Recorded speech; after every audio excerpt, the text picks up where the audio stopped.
পরীক্ষা শেষ হতে আর 15 মিনিট বাকি। ওয়ার্নিং বেল পড়তেই গুঞ্জন শুরু হলো। পিছনের দিক থেকে ছেলেটি বলে উঠল, স্যার, এই 15 মিনিটটা ম্যানেজ করতে দিন। এমনিতেই তো যা দিলেন তাতে আমার ফেল নাম্বারটাও উঠবে না। ফেল নাম্বার শুনে 3 ঘন্টা ধরে গোমরা মুখে স্যার ভূমিকায় যে অভিনয়টা করেছিলাম, সেই অভিনয়ে ফেল করতে বাধ্য হলাম। হাসি চাপতে গিয়ে হেসেই ফেললাম। পাস নাম্বারটা বলতে শুনেছি এ ছেলে বলে কিনা ফেল নাম্বার। আমার মুখে হাসি দেখে ছেলেটি বলল, স্যার আপনিও হাসেন? মুখটা আবার গোমরা করে বললাম, বেশি কথা না বলে যা লিখছো লেখো, আর 15 মিনিটই বাকি। বলে পায়চারি করতে লাগলাম আবার। একবার সামনে আরেকবার পিছনে। তবে ইনভিজিলেশন ডিউটিতে আমি একা নই, আমার সঙ্গে আরও একজন ছিল। উনি আবার আমার থেকে আরও বেশি গোমরা।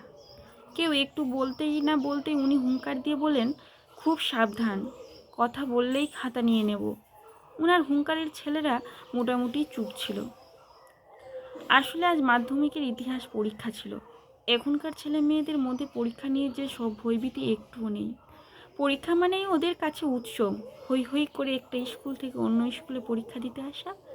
এদিন যেন একদিন দল বেঁধে কজন মিলে সেই গানটার মতো। কোনো চাপ টেনশন কিছুই কাজ করে না ওদের মধ্যে। অথচ একসময় পরীক্ষার নাম শুনে আমরা থরথর হরিকম্প। অথচ এরা, এই তো ইংরেজি পরীক্ষার দিনে আরেক পরীক্ষার্থী পরীক্ষা দিতে দিতেই আমাকে জিজ্ঞেস করলো, স্যার কখন ছুটি হবে? জিজ্ঞেস করলাম, কিসের ছুটি? তুমি তো পরীক্ষা দিতে এসেছো, পরীক্ষা শেষ হলেই ছুটি হবে। সবে 1.5 ঘন্টা হয়েছে, দুটোই পরীক্ষা শেষ। মেয়েটি শুনে বলল, বাবারে এতক্ষণ বসে থাকতে হবে? শুনে হাসবো না কাঁদবো? পরীক্ষা ব্যাপারটা আসলে কি, কেন দিতে এসেছি সেই বোধটাই তো হয়তো নেই। খাতার দিকে চোখ যেতেই দেখলাম যা লিখেছে সেটা আর না বলাই ভালো। সে যাই হোক, যেটা বলছিলাম, পিছন বেঞ্চে বসা ছেলেটি তখন ইশারায় জিজ্ঞেস করলো, পাশের জনের খাতা দেখে লিখবো কি না। আমিও ইশারা করে ঘাড় নেড়ে পড়লাম, একদম না। কে শোনে কার কথা?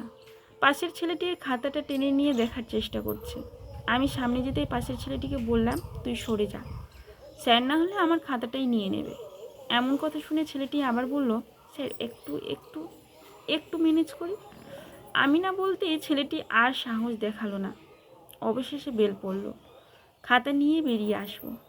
ওই ফেল নাম্বার বলা ছেলেটি আমার সামনে এসে দাঁড়ালো, সাথে ওর বন্ধুটিও।